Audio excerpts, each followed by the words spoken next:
چقندر کی کئی اقسام ہیں جن میں مشہور سفید چقندر اور سرخ چقندر ہیں۔ مغربی ممالک میں چقندر سے بکثرت شکر تیار کی جاتی ہے۔ چقندر بلغم کو کم کرتا ہے۔ چقندر کے پتوں کا پانی ایسی جگہ جہاں بال نہ ہوں بار بار لگانے سے بال اگ آتے ہیں۔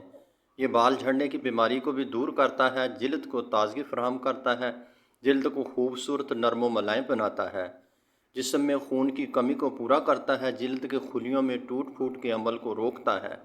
چقندر دماغی طاقت میں اضافہ کرتا ہے، یادداشت بہتر بناتا ہے۔ چقندر استعمال چکناہٹ کو جسم سے دور بھگاتا ہے، خون سے فاسد مادوں کو اخراج کرنے کا سبب بنتا ہے۔ چقندر میں شامل اینٹی آکسیڈنٹس جھریاں نہیں بننے دیتے، جس سے آپ کے چہرے اور ہاتھوں سے بڑھاپے کے اثرات نظر نہیں آتے۔ چقندر کھانے والے کو بواسیر کا مرض نہیں ہوتا۔ چقندر کھانے سے نیند آپ کو بہت بہتر آتی ہے۔